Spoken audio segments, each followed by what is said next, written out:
Donc, bonjour à tous. Donc, moi, je suis pédiatre, hein, je travaille à Robert Debré, donc c'est la partie pédiatrique du centre de référence aplasie médulaire à HPN, et je vais vous parler de la surcharge en fer. Donc, le fer, vous savez, c'est totalement indispensable à la vie, hein. C'est essentiellement pour la production de globules rouges, mais il y a également des tas d'autres protéines qui ont besoin de fer, en particulier la myoglobine dans les muscles. Les besoins sont plus importants chez la femme en période d'activité génitale du fait des règles, bien évidemment. Et vous voyez, en fait, les besoins sont assez faibles, c'est entre 1 et 2 mg par jour. Là, on parle de besoins réels, pas de ce qu'il faut prendre pour l'apporter. Les apports sont marqués en dessous parce qu'en fait, le fer est très mal absorbé par voie digestive. Et puis, donc, on a des stocks qui permettent de parer à l'avenir. Le fer est stocké essentiellement au niveau du foie et il y a trois protéines qui sont importantes pour le métabolisme du fer. Il y a l'hémosidérine pour la mobilisation lente des réserves, la ferritine que vous voyez souvent sur vos résultats biologiques qui traduit un peu les réserves en fer de mobilisation rapide, et puis la transférine qui est une protéine de transport du fer. Alors, le problème, c'est que les transfusions apportent obligatoirement beaucoup de fer. Et vous voyez, pour quelqu'un qui reçoit, mettons, 2 kg globulaires, il y a des patients qui en reçoivent 3 par mois, on est déjà à 400 à 500 mg de fer, donc très au-delà des besoins, comme je vous l'ai indiqué précédemment. Donc, dès qu'un patient est transfusé, il va se mettre en surcharge en fer. Et pourquoi il se met en surcharge en fer? C'est que depuis le début de l'évolution, tout notre génome a évolué dans le sens de l'utilisation optimale de fer et de la conservation de fer. Le seul moyen de perdre du fer, en fait, c'est les hémorragies ou éventuellement les hémolyses intravasculaires qui ne sont pas si fréquentes que ça. Donc, si on vous apporte du fer par voie intraveineuse, votre organisme ne saura pas l'éliminer. Et donc, il y aura forcément une accumulation de fer dans l'organisme qui est toxique. Et on considère que ça commence à être problématique à partir de 10 à 20 transfusions suivant les patients. Alors, le souci ici, c'est vous voyez ici les conséquences de la surcharge en fer. Donc, ce qu'on ne parle pas beaucoup, c'est la présence de fer libre dans le sang. Vous voyez, ça s'appelle le fer non lié à la transférine en anglais, avec un sous-groupe qui est le Libal plasmon iron. Et ce fer qui n'est pas fixé à la transférine est très toxique parce qu'il va déclencher des réactions d'oxydoréduction. Donc là, le paramètre que vous devez regarder sur vos examens, c'est le coefficient de saturation de la transférine, qui n'est pas toujours fait, hein, parce que souvent les gens se contentent de doser la ferritine. Mais il faut savoir qu'au-delà de 60% de saturation de la transférine, 60-70%, vous avez du fer libre dans le sang et donc vous avez des réactions oxydoréactives qui sont toxiques pour votre organisme. Et puis sinon, vous avez une accumulation directe de fer dans certains organes. Donc les organes cibles sont marqués ici, hein. C'est l'hypophyse et les glandes endocrines. C'est le cœur, c'est le foie, c'est le pancréas. Cette accumulation, elle est totalement latente initialement, mais elle se fait en pratique. Et pour vous donner un exemple, à l'époque, on n'avait pas de médicaments chélateurs du fer. Les patients qui avaient une thalassémie, qui sont des patients qui sont transfusés dès les premiers mois de vie tous les mois, ils mouraient pratiquement tous avant 20 ans de défaillance cardiaque. Donc le fer est globalement très toxique. Donc, encore une fois, les organes cibles, ils sont marqués ici. Donc, au niveau des glandes endocrines, ça peut vous donner un hypogonadisme, c'est-à-dire un défaut de caractère sexuel secondaire, une hypothyroïdie, une hypoparathyroïdie, avec un risque sur le métabolisme calcique, et un diabète, au maximum, un diabète insulinodépendant. Au niveau du foie, c'est très longtemps latent cliniquement, mais ça peut évoluer vers une cirrhose et une hypertension portale. Au niveau du cœur, c'est essentiellement au niveau du myocarde que le fer s'accumule et donc vous avez une défaillance cardiaque et puis vous avez éventuellement d'autres signes, en particulier une coloration grise de la peau qu'on appelle une mélanodermie, qui est souvent le premier signe que l'on peut remarquer si on est un petit peu attentif à l'examen des patients. Donc, dès que vous mettez un support transfusionnel systématiquement en place, il faut savoir que votre patient va se surcharger en fer et donc il faut le suivre systématiquement. Et si ce support transfusionnel reste à long terme, Ce n'est pas toujours le cas. Hein. Sur une aplasie médulaire, par exemple, on peut imaginer qu'au bout d'un moment, il y a une réponse au traitement immunosuppresseur, par exemple, et donc on peut arrêter les transfusions. Mais si vous partez sur le long terme, à partir de 10 à 20 transfusions, il faut vous poser la question d'une chélation. Alors, elle ne sera pas forcément débutée en urgence, pour différentes raisons. Ça peut être un traitement qui est trop intensif à ce moment-là et on peut faire trop de médicaments en même temps. De manière, on tient compte de l'âge aussi, bien sûr. Si c'est un patient qui est très âgé, on ne va peut-être pas l'embêter qu'un traitement chélateur. Et encore une fois, le critère majeur, c'est la durée prévisible. Donc en général, on tient compte de certains paramètres. Le concentration de transférine, s'il dépasse 70%, il faut savoir qu'elle a du fer libre dans le sang. Et pour la ferritine, le critère classique de départ, ça va être une ferritine. Historiquement, on disait supérieure à 2000, après on a dit supérieure à 1000, maintenant on dit supérieure à 500. Donc, surtout, bien sûr, si c'est systématique. Si on sait que ça va s'arrêter, on peut tolérer 550 et voir ensuite comment ça va évoluer. Mais si on sait qu'on part sur un long terme, dès que la ferritine dépasse 500, il faut réfléchir à mettre en place un traitement chélateur.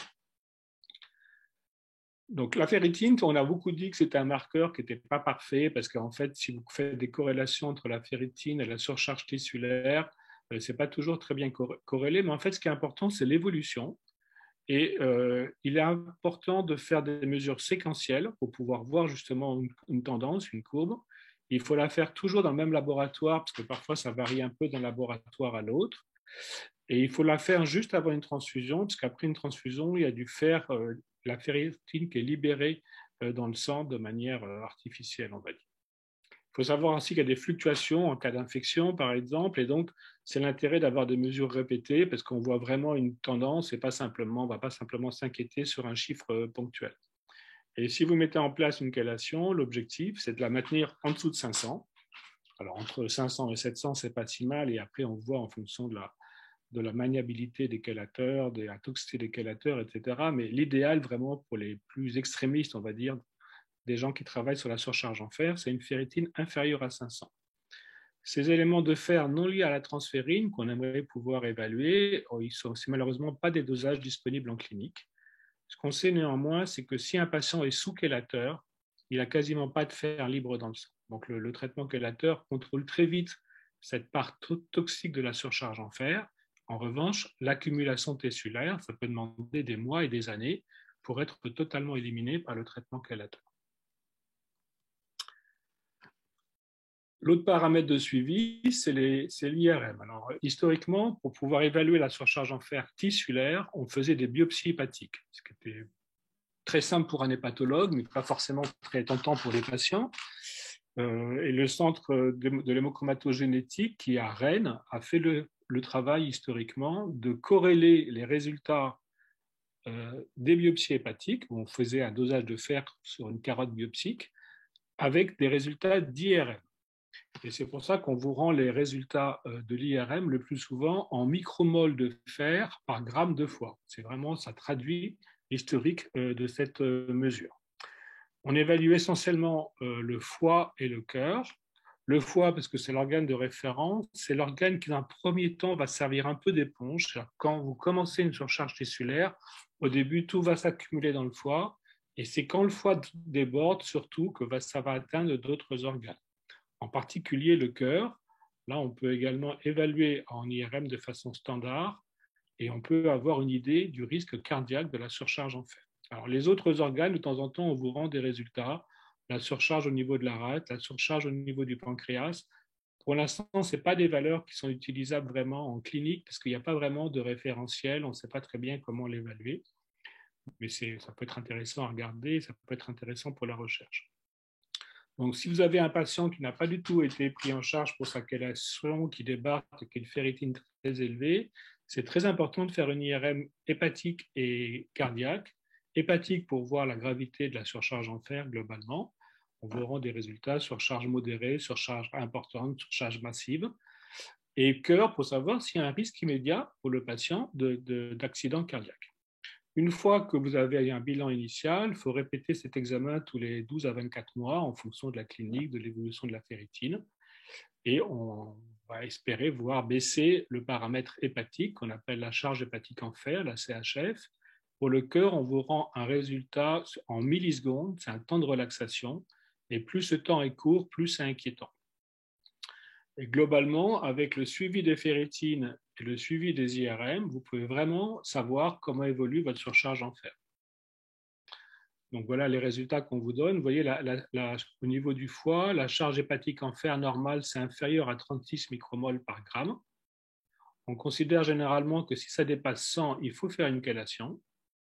Et puis de temps en temps, l'IRM est dépassé, on vous rend simplement supérieur à 350. Après, on ne peut plus quantifier, mais ça veut dire que c'est une surcharge majeure. Pour le cœur, le seuil important, il y a deux seuils. 20 millisecondes, ça devient anormal, ça veut dire qu'il y a une surcharge au niveau myocardique.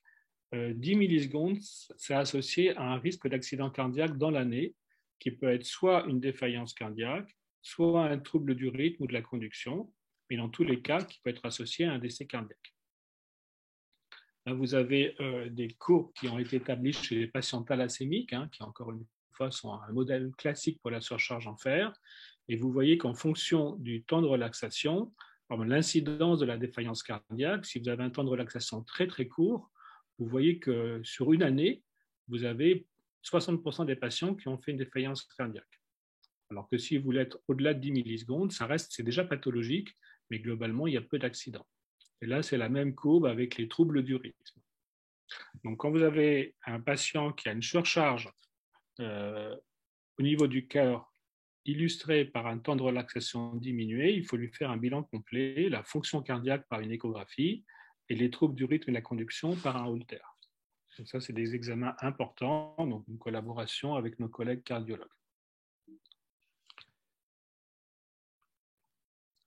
Alors après, donc quand est-ce qu'il faut vraiment débuter? En analysant encore une fois l'ensemble du contexte clinique, comme je vous l'ai dit, on se pose la question vers 10 à 20 transfusions, quand la saturation est supérieure à 60-75% et quand une ferritine est supérieure à 500 microgrammes. Au minimum, il faut commencer à en parler des 500 parce que ce n'est pas toujours simple à mettre en place une chélation. Il y a parfois des examens pré-thérapeutiques, une discussion de quel médicament on va utiliser, est-ce qu'on fait appel à une société de service, etc. Alors, pour les aplasies médulaires et l'HPN, pour être honnête, on a très très peu de données publiées.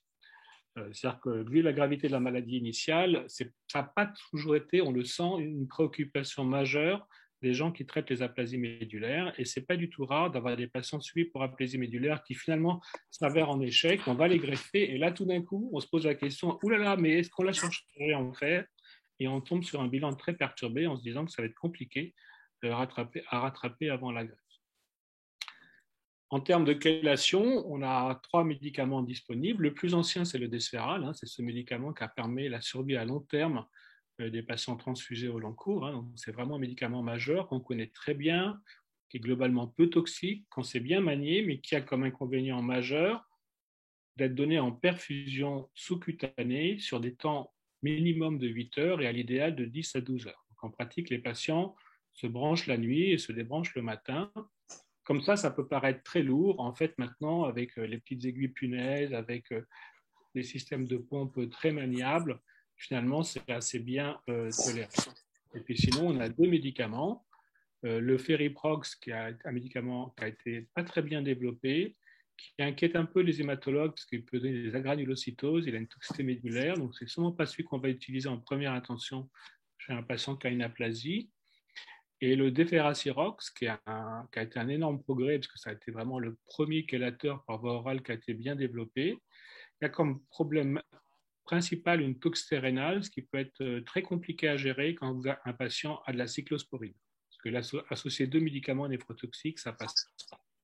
C'est pour ça que finalement, le Desferal garde sa place, en particulier pour les patients à aplasie médulaire. Donc voilà, on va plutôt utiliser pour un patient aplasique le Deferacirox et éventuellement le Desferal, et éventuellement l'Exjade, le Deferacirox, en particulier si le patient n'a plus de cyclo ou si la cyclo est à toute petite dose en surveillant bien le rein.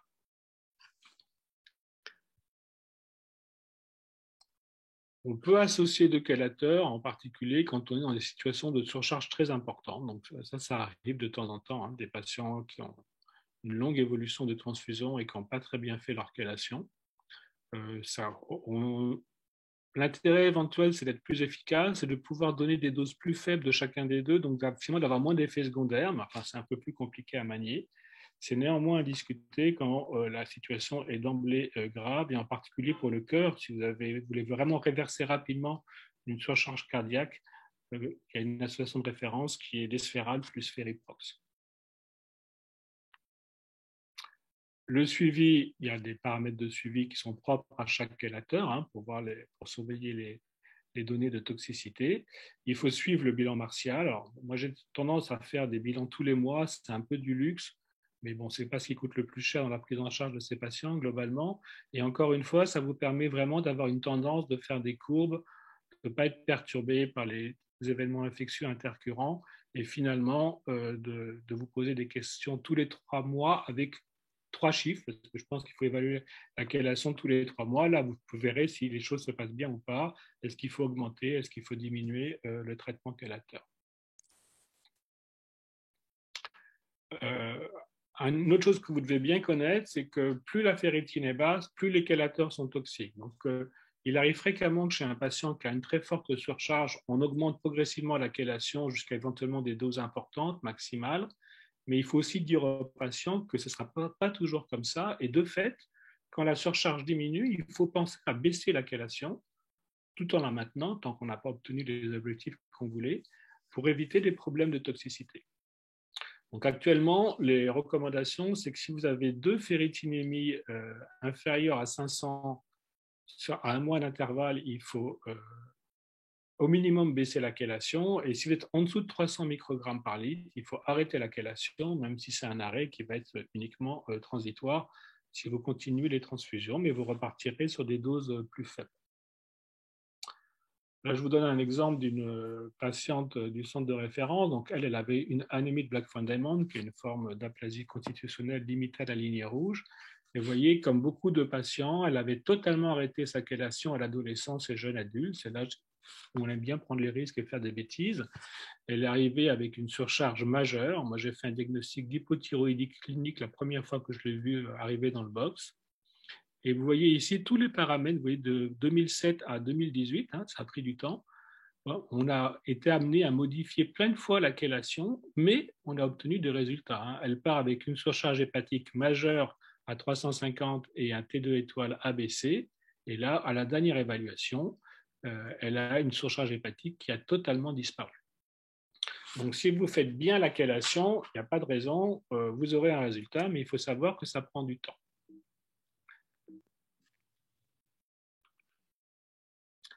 Donc, il y a 6 questions à vous poser. Vous pouvez les faire, parce que c'est bien que les patients suivent un peu le traitement avec leur docteur, mais c'est surtout, bien sûr, le médecin qui doit se les poser.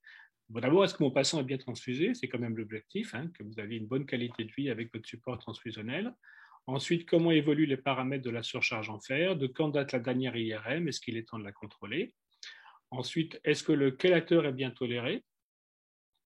Il faut vérifier que le patient est toujours adhérent au traitement, c'est-à-dire est-ce qu'il fait bien ses chélations. La chélation, c'est un traitement long et pénible pour le patient. Il ne voit pas forcément des résultats immédiats. Il ne se sent pas mieux qu'il prenne ou non sa chélation, donc c'est vrai que c'est compliqué.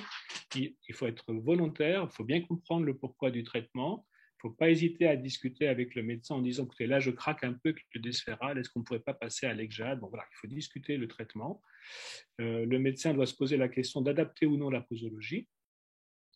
Encore, comme je vous ai dit, il faut faire attention à l'hyperchélation, parce que si vous avez des très très bons résultats, là, les chélateurs peuvent devenir plus toxiques, donc il faut éventuellement en baisser.